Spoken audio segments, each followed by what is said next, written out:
All right. Hello again, adventurers, and welcome to another exciting episode of Designing New Dragons. Join me as we create what may be your new favorite Kiki character.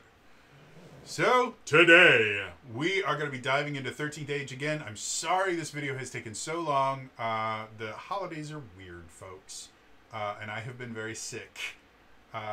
But, that being said, let's do this. So, last time, let's go, boop. 13th Age character sheet. Love this character sheet. It's actually really, really nice, because check this out. I'm going to put 18 in there. Oh, never mind. I thought it did something that it didn't. Maybe I'm thinking of something else. Anyway. I can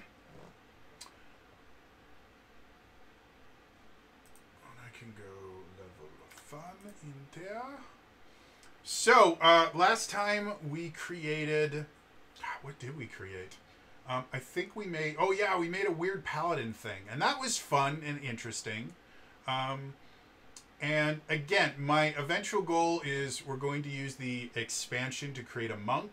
I'm not quite to the point where I want to play with monks yet.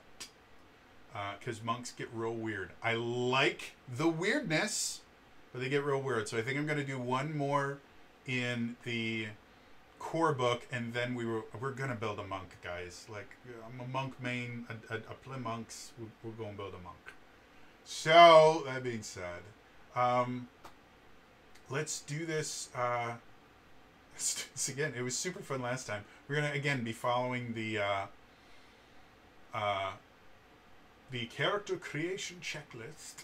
So we go race, class, generate ability scores, combat stats, your one unique thing, an icon relationship, your backgrounds, and then your first level feat.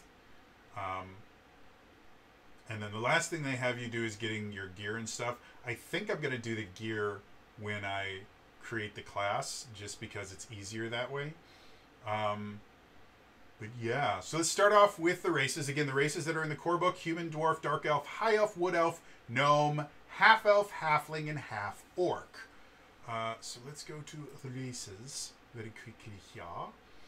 So we can always go with humans, which... they get the ability to just put a +2 to any ability score, whereas every other one will give you a choice between two. And they also get a bonus feat, because that's how humans are in most RPGs, is they get some extra form of customizability. And then they also, their racial power is called Quick to Fight, which is at the start of each battle, roll initiative twice and choose the result that you want. So they're just better at initiative as well. They basically roll advantage for initiative. There's dwarves, who basically have a heal.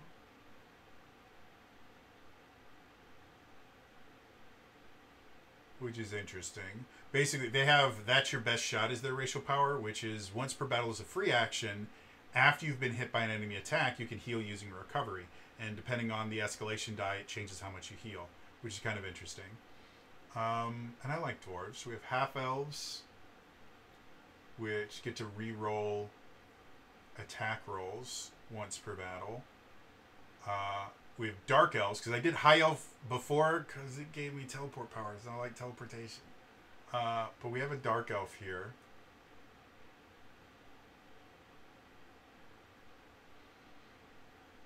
This is interesting. So,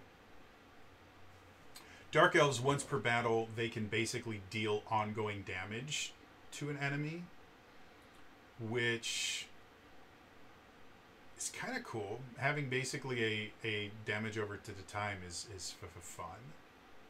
We've already done high elves, wood elves.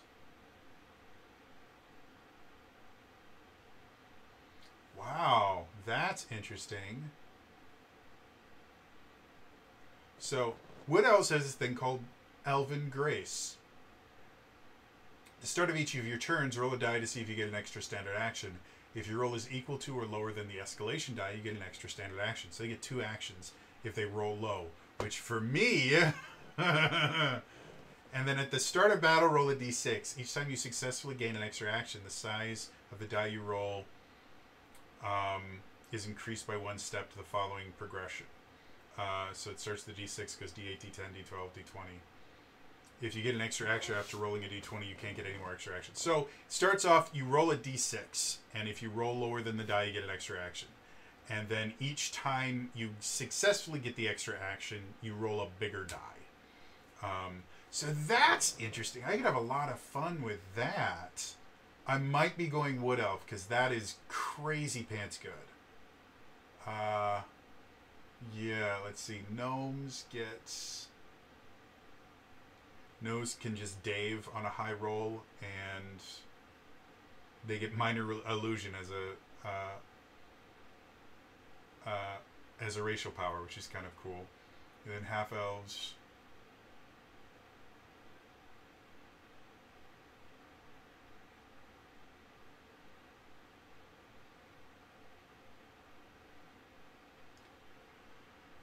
So half-elves, their racial power is called Surprising, which is once per battle, subtract 1 from the natural result of one of your own d20 rolls.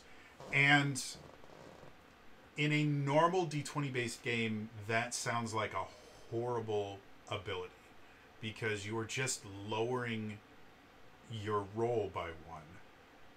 Why would you want a lower roll? And the reason that that's useful, it's one of the interesting things about 13th Age, is there are certain powers that will do different things based on whether your natural roll was even or odd. And so Surprising basically allows you to kind of choose if you want to use the even or odd result. And some powers only activate on even rolls or odd rolls, and some powers just do different things depending on whether it's even or odd. And a lot of rolls are not affected by whether it's even or odd, but that's what makes this such an interesting ability, is it basically allows you, at least once per battle, to get to choose to use an ability that requires you rolling either even or odd. So that's interesting. I might play with that eventually.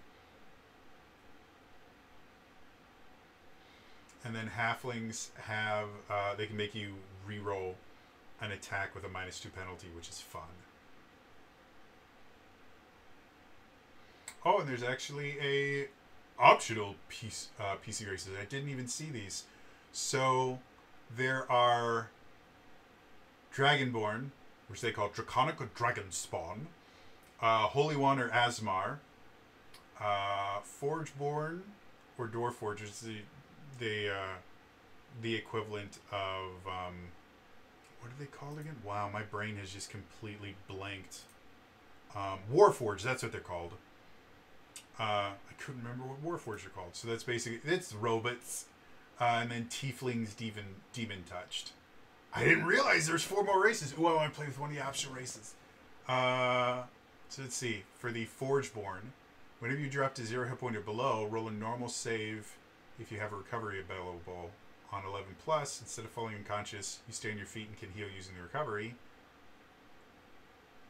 Interesting. Me likey that. So they basically, that's kind of similar to the half-orc racial ability in D&D, where they basically get the ability to avoid dropping to 0 hit points. This one is kind of interesting because it's not limited. So whenever you drop to 0 hit points or below, so it's not like once per battle or something, it's just anytime as long as you have recoveries available. That could be really, really powerful. Dragonborn, or the Dragonspawn, can't call them Dragonborn, have a breath weapon.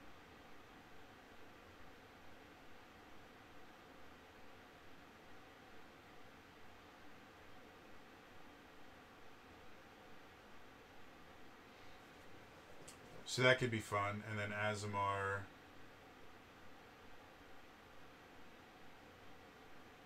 Asmar can just increase their defense.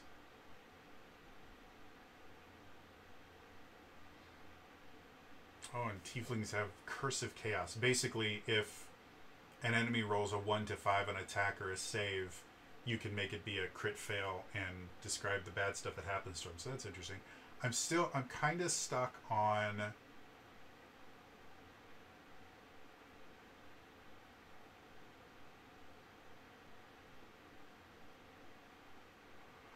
I like the Forgeborn, so I think I'm gonna go Forgeborn. So, and then racial powers again. We're going to put +2 strength, +2 con, to remind me that I have to choose one of those. And then we're also gonna go never say die. Which means that Forgeborn are Goonies. And if you've never seen the Goonies, it is amazing and wonderful, and you need to go watch it. So yeah, Forgeborn, that's gonna be fun. Let's figure out a class now. So again, classes: Barbarian, Bard, Cleric, Fighter, Paladin, Ranger, Rogue, Sorcerer, Wizard. If I'm a robot, what kind of robot do I want to be?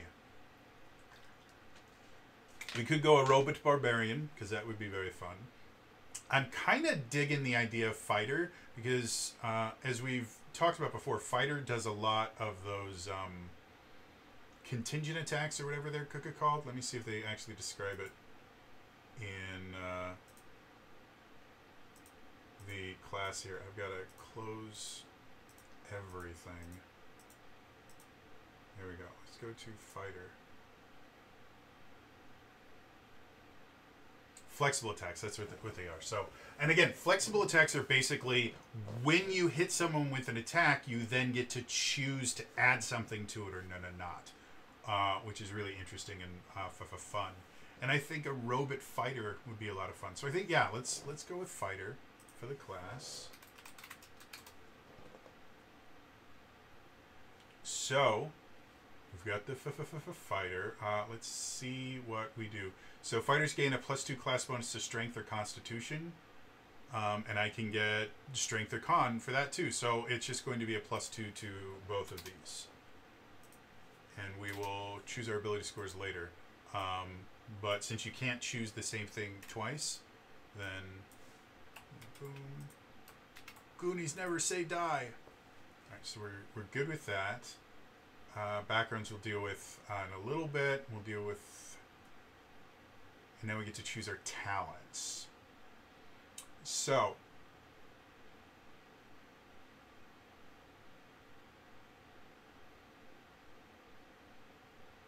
they get maneuvers and they get talents. So we first are going to choose 3 talents, and then we also get 3 maneuvers. I think, right? Let me see how this goes.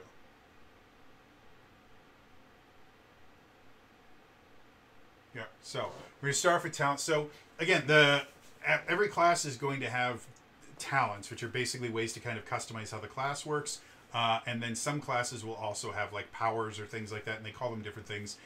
For fighters, they call them maneuvers. So let's look at the various talents. We'll start with that. So the talents that they have available are Cleave, Comeback Strike, Counterattack, Deadeye Archer, Heavy Warrior, Power Attack, Skilled Intercept, and Tough as Iron. And I get to choose 3 out of that. Oh, and I actually have 2 class features. Do I have a place where it says class features? There we go, class features. So one is extra tough, which is +1 recovery. So that's nice. And then threatening.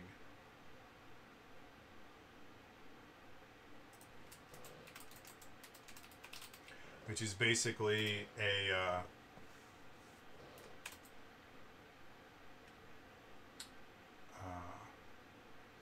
disengage penalty for enemies. So basically, if an enemy tries to disengage from me,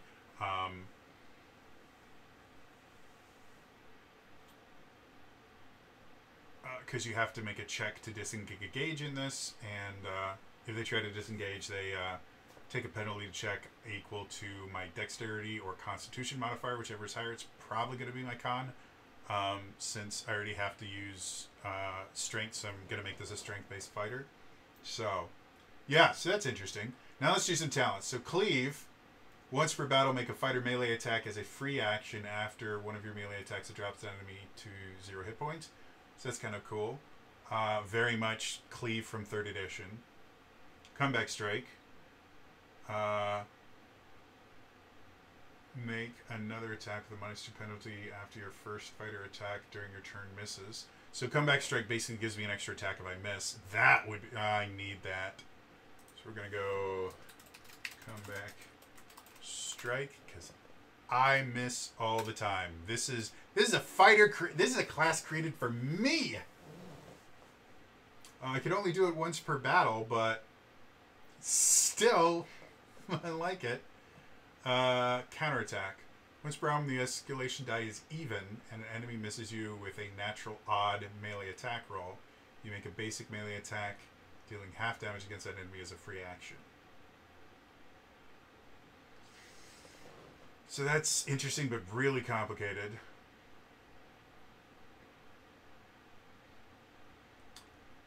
Don't really want to do Deadeye Archer, because I'm not really looking at making an archer with this. I guess I could. Because Comeback Strike... Oh, well, hold on to that.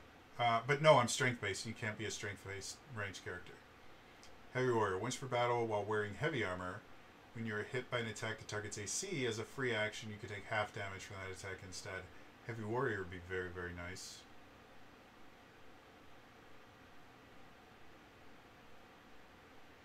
Power Attack. Once per battle, before you roll an attack, you can declare... Using a power attack, if the attack hits, you deal the following additional damage. Deal a d4 additional damage per level if using one-handed, d6 if you're using two-handed. So it's just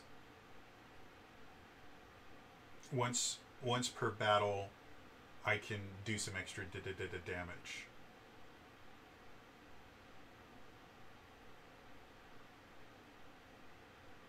So it's an encounter power effectively. Interesting. Skilled Intercept. Once per round is a free action. Roll a normal save to intercept an enemy who is moving to attack one of your nearby allies. I like this. You can pop free from one enemy to move and intercept the attack.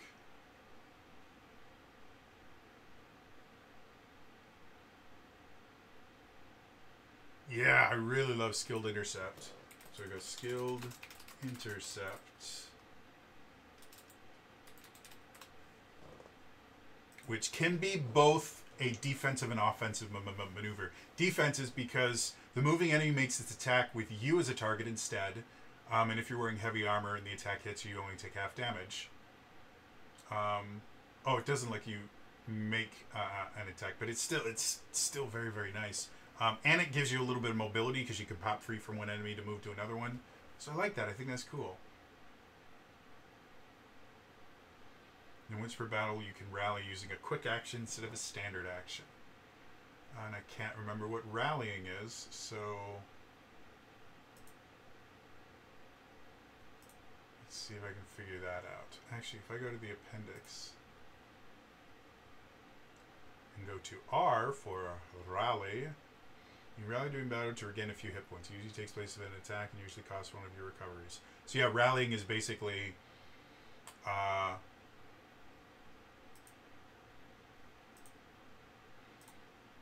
rallying is effectively going to be your like second wind kind of a thing. So yeah, rallying as a quick, I like that too. So let's go tough as iron, and I totally put these in the wrong spots, right? Yeah, talents right there. So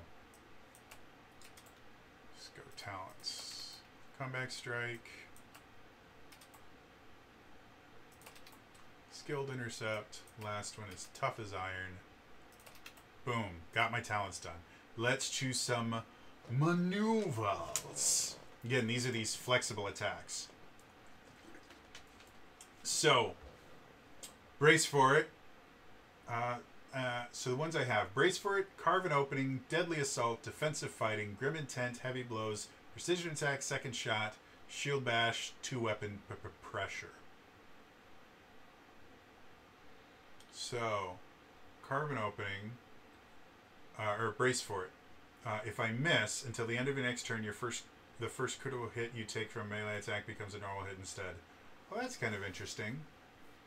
But that's only if I miss. Carbon opening. This is any natural odd roll. Your crit range with melee attacks expands by a cumulative +1 this battle until you score a melee critical hit. When you score a critical hit, crit range drops back. So basically, with carbon opening, every time I roll a natural odd number, my crit range expands. Which is basically like, right, normally your crit's a nat 20, then you go 19, 18, 17, until you make a crit. So that could be fun.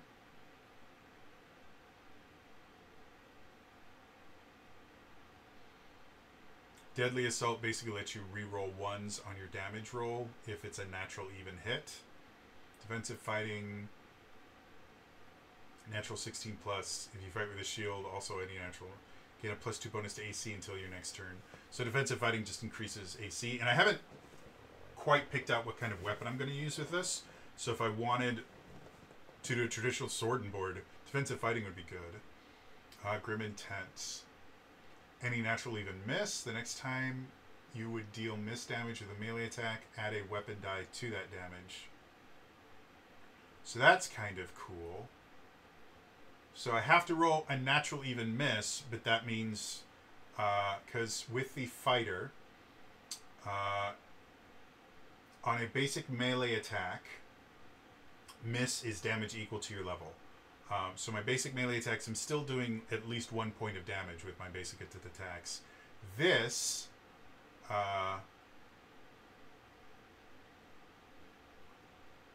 would let me add a single weapon damage die to do that, which at level 1 would effectively mean that a miss and a hit, I think, do the same damage. Because it's weapon plus strength damage. Oh, the only thing I'd be missing would be my strength damage. So that's really useful.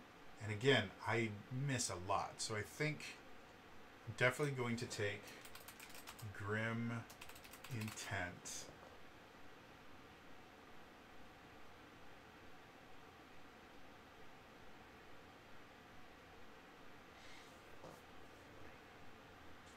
So I'm looking at Precision Attack, Second Shot. Both of those are kind of dex-based. Shield Bash.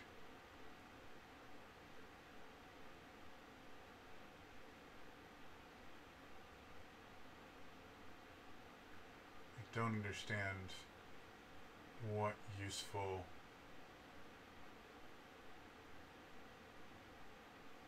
thing that does. I'm going to look up, because they keep talking about popping free, and I don't know what that means. POV, pop free. When you pop free from an enemy, you're no longer engaged with them. Unlike the disengage action, this isn't an action. It's a change in your situation. When you pop an enemy free of you, they're no longer engaged with you.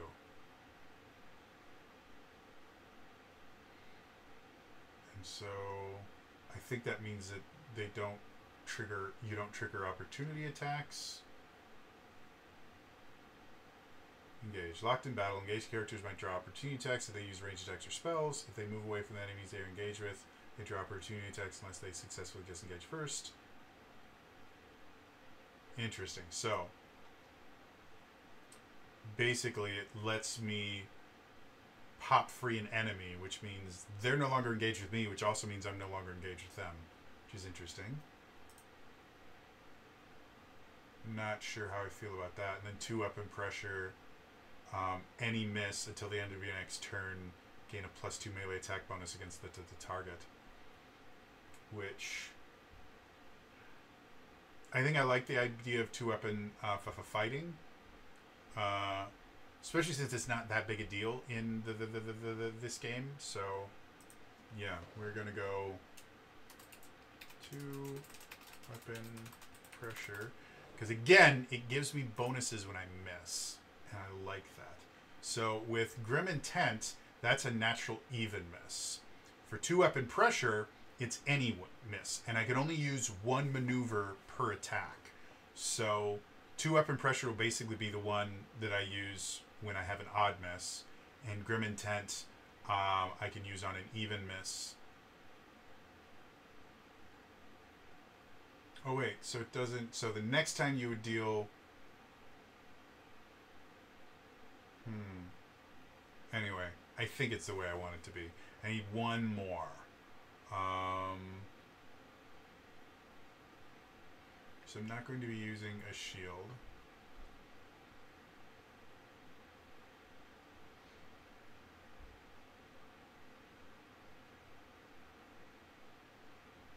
I think I'm going to use Carve an Opening as well.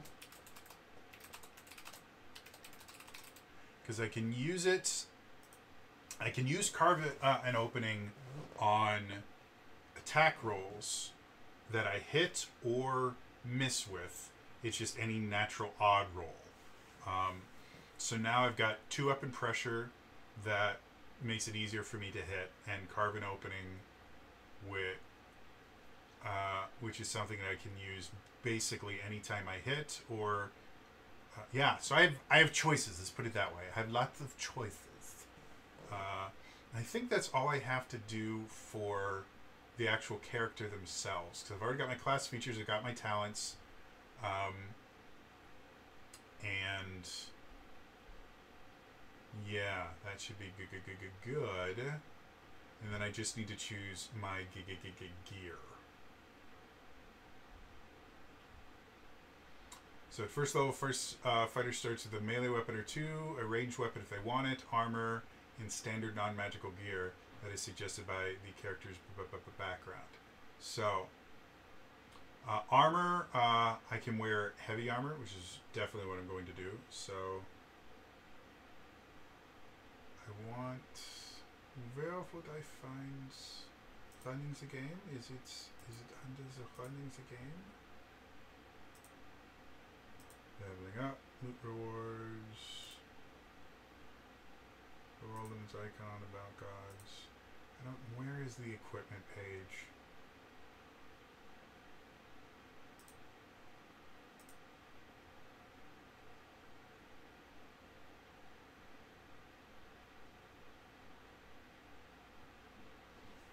Sorry, it's been like 2 or 3 weeks since I did this before, so I can't remember where anything is in this damn book. Again, it's a cool system. The book is not intuitive in any way, shape, or form.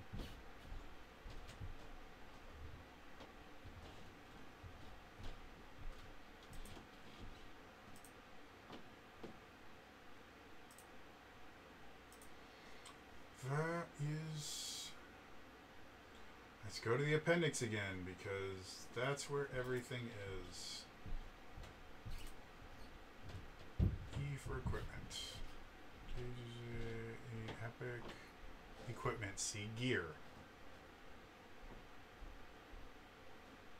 Fumble gear. Page 55, 56. There we go. This is under character rules. Cool. So,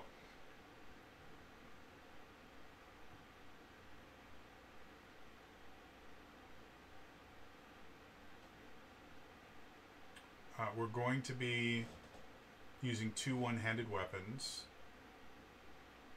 And general goods, food, lodging, mount, weapons. Okay, so I think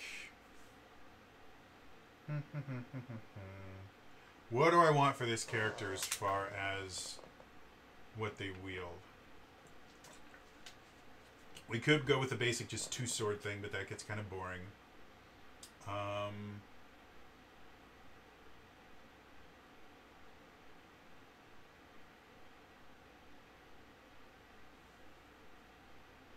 Spear, staff, trident, 2-bladed sword, warhammer.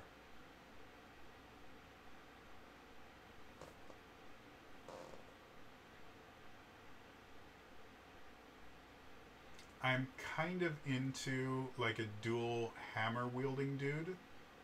So I think, where do I put equipment? Where do we go? Warhammer. And I need to go back to character, go back to fighter.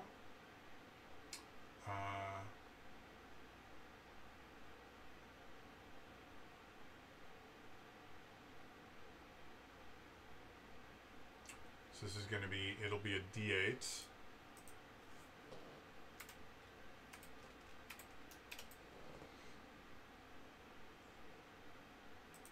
And then Warhammer, offhand, D8.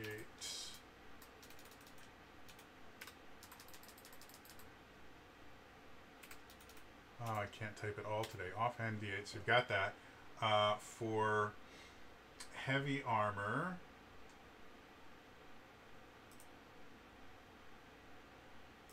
Man, this is such...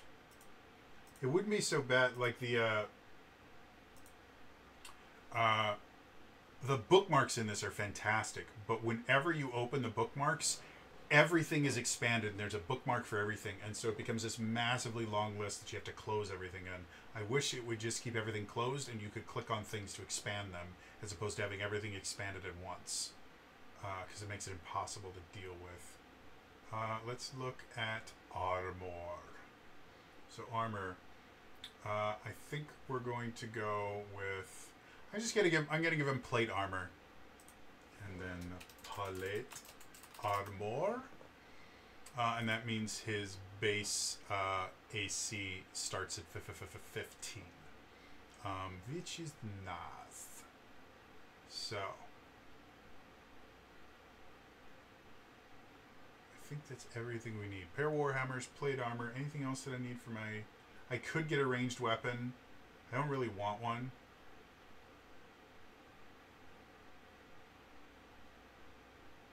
Yeah, I don't really care about having a ranged option for this character right now. It's probably not the greatest decision I could make, but who cares?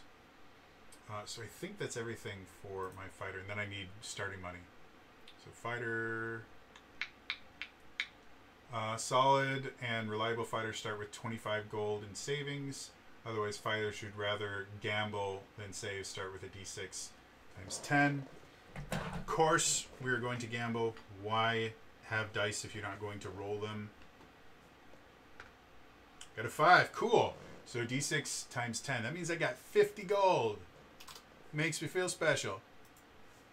Cool. We've got that. Sehr gut. And yeah, I think that is it for the class. We'll do with backgrounds in just a second here. Oh, I just realized my mic was way up there. I hope I haven't been like super quiet this entire time. If I have, I apologize. That was me being stupid and forgetting how things work, because I've been doing 7 different things today. Let's go back to character creation. So we're going to use a point by array again because it's just easier. So stat arrays for this particular character. We're definitely going to want a high strength and a high con. And the rest of it I don't really care about as much. So I think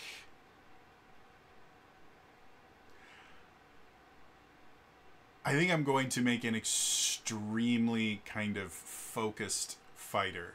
So we're going to choose the first stat array that they have, which is 18, 16, 10, 8, 8, 8.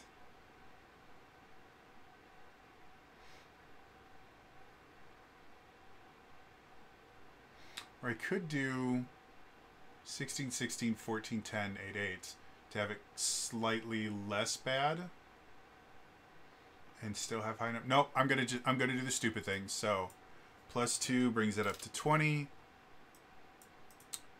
+2 brings it up to 18, and I get 110. And I think I'm going to put the 10 in Dex just because, and then we're just going to go 8, 8, 8. So I'm dumb. I'm not particularly well-versed in wisdom type things, and I have a low charisma. But I'm super strong and real tough. So I like that. So it turns this to a plus, not 6. How about a +5? +4, 0, -1, -1, -1. And then this is the +6, +5, +1, and then 0, 0, 0. Interesting. All right. So we got our ability scores. And that's going to be a weird... This is going to be a weird, fun character. Combat stats. So, first level hit points.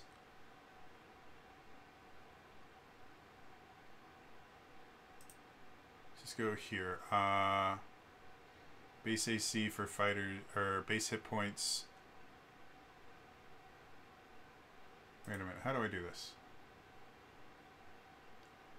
Add your con modifier to your hit point value and multiply your hit points by 3. Okay, so let's do this again. Alright, so for fighter, we start with 8. We're going to add our con modifier, which is plus 4, brings us to 12.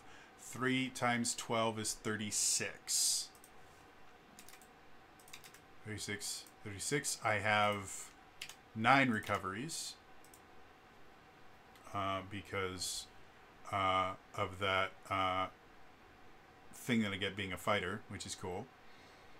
What else do we need? So we've got, first of all, armor class. Find the base armor class. Find the middle value among your con, dex, and wisdom. Oh, this is going to go well. So middle value between con, dex, and wisdom. Well, con is the high point, dex is the middle, wisdom is the low. So it's going to be 0, and then I get to add a +1 due to that. So my armor class is 15 plus 1, turns me to a 16. Interesting.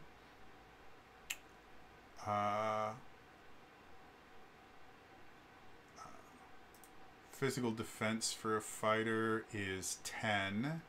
So I'm going to start with a 10 for physical defense. And then strength, con, and dex. Middle value for strength, con, and dex. So 5, 4, and 0. So this will be a +4. Brings physical defense to a 14. So that one actually went well. Mental defense for a fighter is going to be another 10. So again, we start with base, not 41. How about 10?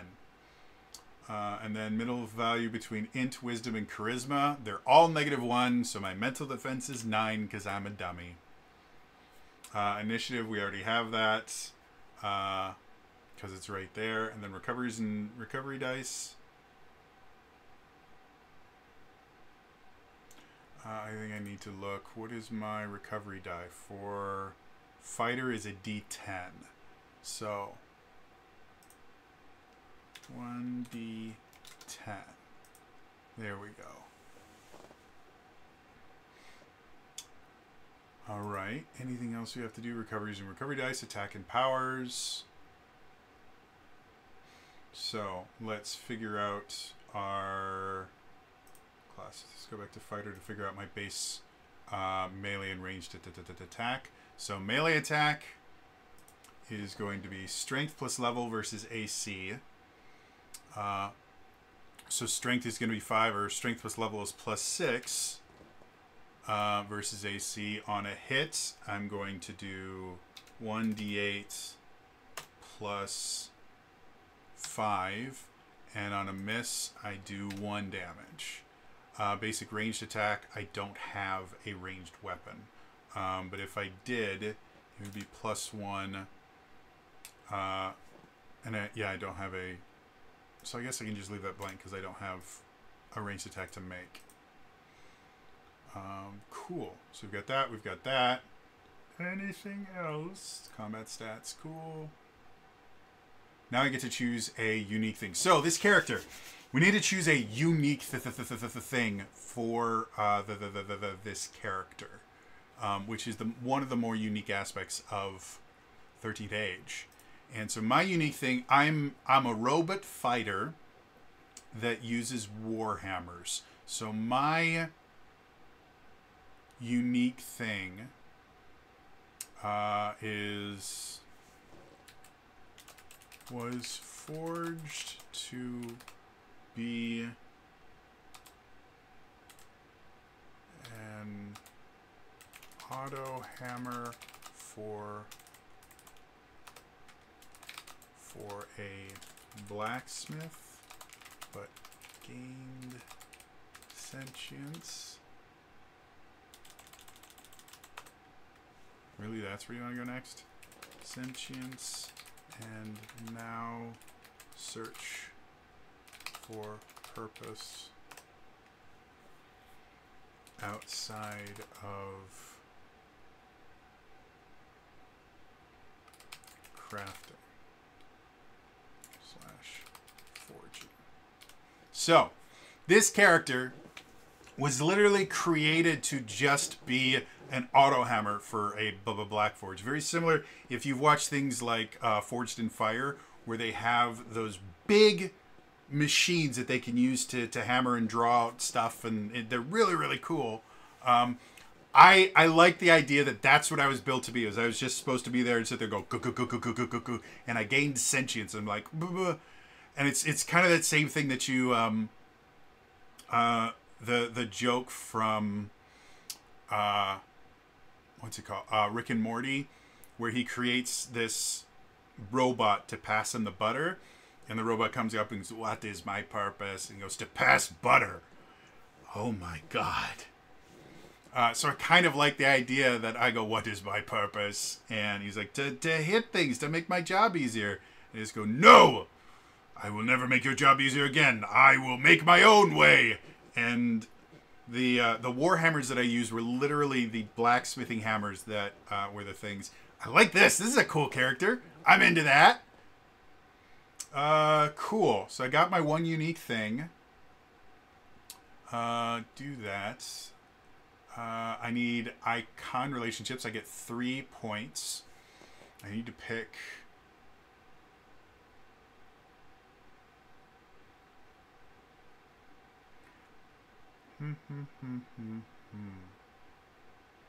The Dwarf King is sounding interesting to me. So, I want to look up the Dwarf King, specifically who they are. The Dwarf King is the Lord of Forge. The dwarves do homeland beneath the mountains. He loved Uruk and the Dwarven Underhome lost a war against the Dark Elves and creatures of the deeps. But now the Empire is stumbling. The dwarves find themselves manning the mountain walls that shield the Empire from orcs and monsters of the north. Interesting. So it's literally the king of the dwarves.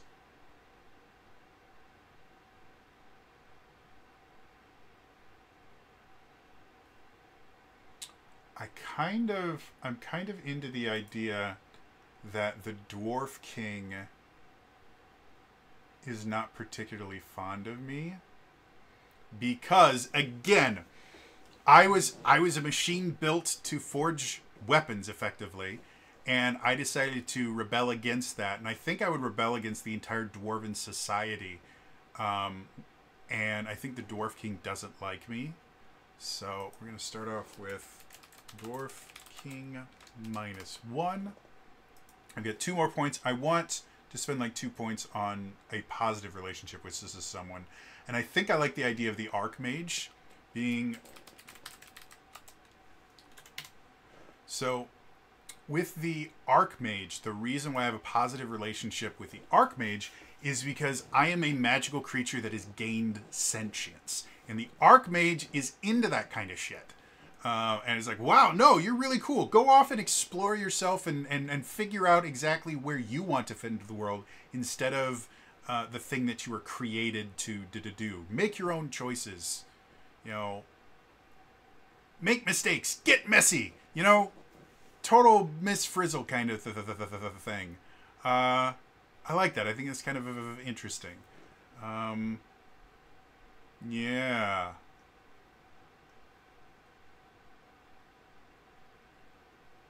And then what else do we need? Background. So we need backgrounds now. So part of my background that I'm not particularly fond of, but it is something that I do, is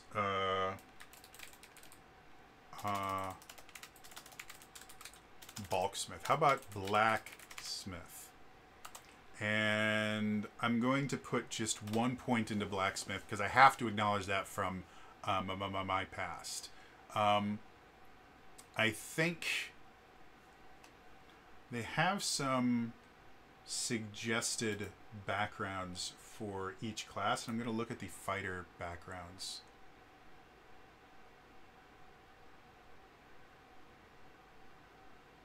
Fighter overview, backgrounds. So Swordmaster, mercenary captain, sea raider, shield wall spearman, explorer, bouncer, thug, city guardsman, seawall veteran, former gladiator, former orc captive, bankrupt nobleman, duelist, goblin hunter, former imperial legionnaire. I do kind of like the idea that, let's go, former gladiator. I kind of like the idea that after kind of escaping the dwarves and escaping from what he was built for, he was just looking for something to do, and somebody would have kind of found him and go, "Hey, how good are you with those smashy bits?" I'm very good with smashy bits. What do you have in mind?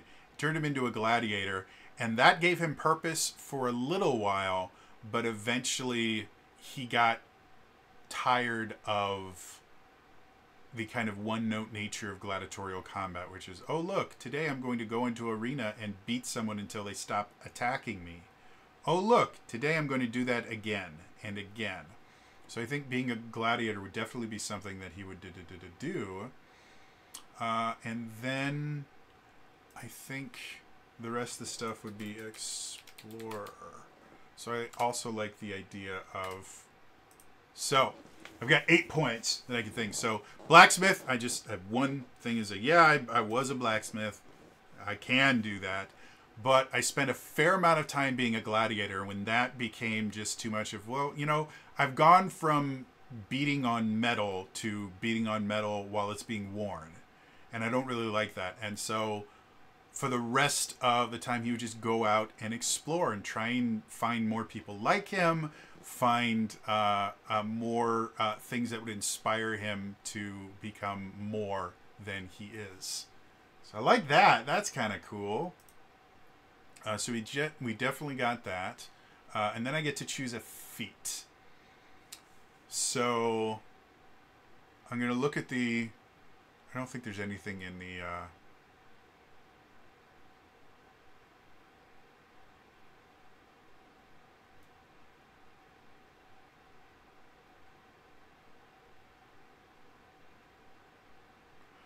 I don't think there's any general feats that I'm really interested to, so I'm going to go back to the fighter to choose feats from the fighter. So, I can improve both of my class features. If I did extra tough, I could actually get another recovery, and with this character, another recovery is really, really useful because, again, every time I get reduced to 0 hit points, I can just burn a recovery and stay up.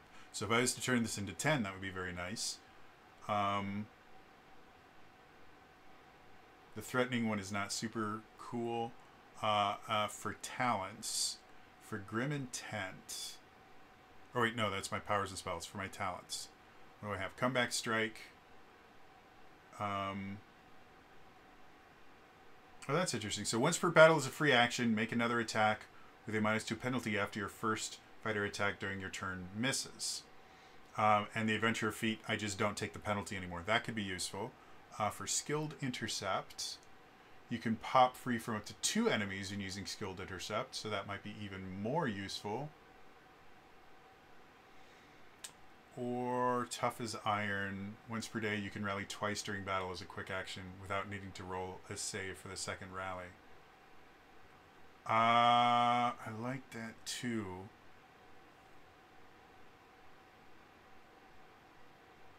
See for my maneuvers. Grim Intent doesn't have feats that I can do for it, so that's interesting.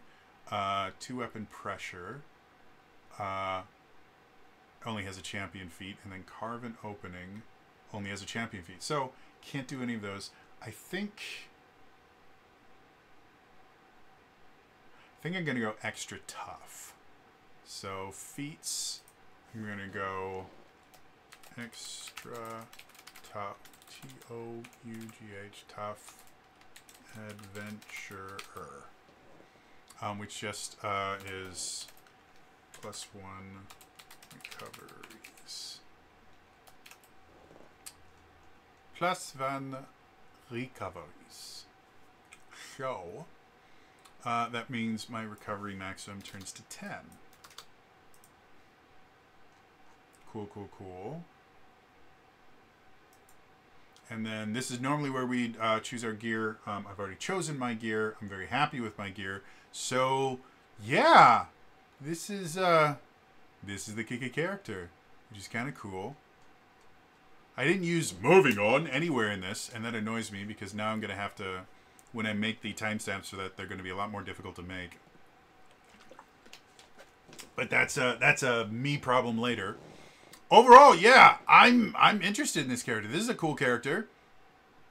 He has cool stuff that he can do, mostly involving missing, which I find hilarious.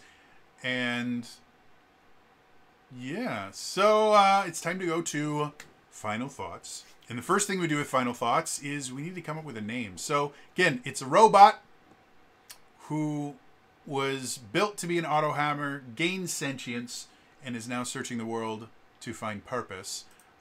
So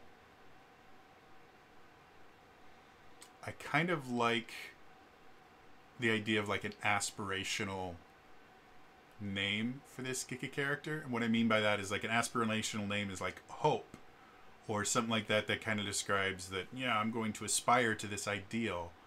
So I'm going to look up aspirational names.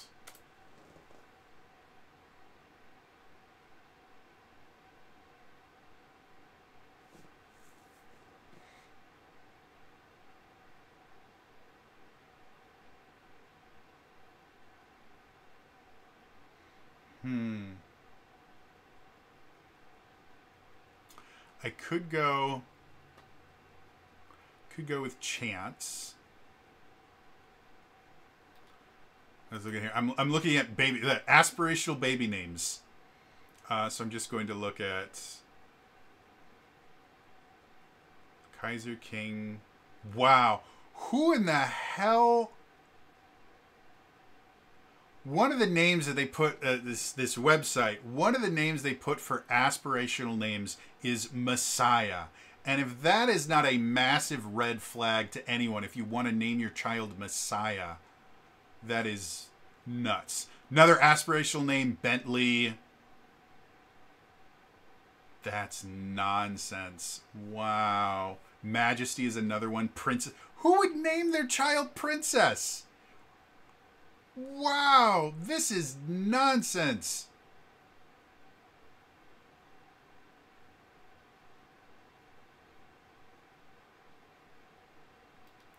Let's check this one out, see if we can come up with a better one. I don't want girl names because I'm not a girl. Inspirational boar names. Honor. Honor could be cool. Karma seems like a bad name for anyone. Why would you name your baby Karma? That seems just so bad.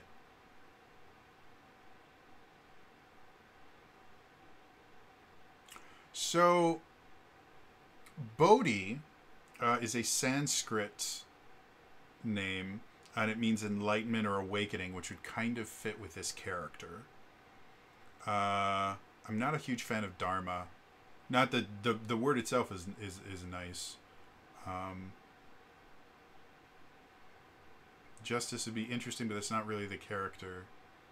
Promise. Neil?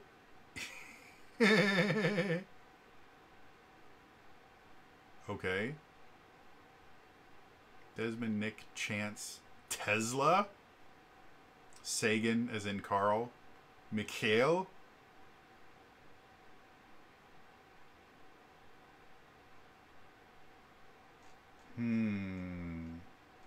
I think I like the name Bodhi. So yeah, we're going to go with that. Some of these baby names are just... wow, that's nonsense. So this is Bodhi, the Forgeborn Fighter. And yeah, he's super strong, he's super tough, and really not a whole lot else. Because he wasn't really made to be a fully developed person. He was made to be a tool. And now he's exploring the world. and his powers are based on the fact that I can't roll dice. So I picked a bunch of things that allow me to do stuff when I miss, which I find absolutely hilarious. This is amazing. Yeah, so overall, cool character. Again, I'm loving 13th Age in general just because of how much of the things that I like from 4th edition are here. It still feels a little bit more limiting than building a character in D&D 4th edition, which you guys have seen me do. But also when I build a character in 4th edition, I'm using every book that has ever been published to build my character. So I just have tons of more stuff. If I was to use the 13 True Ages, 13 True Ages supplement, it adds a lot more, which is what I'll do in my next video. But for right now, yeah, I love this. This is super, super cool, and it's an interesting idea. The one unique thing and the backgrounds I still think are super, super fun because they... Again, originally this was just a robot that used hammers, and then once I created the one unique thing, it turned into a really interesting character. And I think that is probably the strongest aspect of the 13th Age, is how much this one unique thing changes every character from something boring into something really interesting. So, yeah. Otherwise, that is going to be all for me today. As always, please remember to like the video, subscribe to the channel, hit the bell icon to turn notifications on. All those things are super, super important. In the comments down below, really simple question. What do you think is the most audacious name that you could name your baby? Like Messiah. Let me know in the comments down below so that I know that you made it to the end here. But just don't even explain it. Just a one-word comment of a name that you find so audacious that you can't believe either somebody you know has named their child this, or, again, you find it on one of these websites that gives you ideas for names for your children. Let me see those in the comments down below. Otherwise, again, that's all for me today. I will see you guys in the next time. All right? Bye-bye.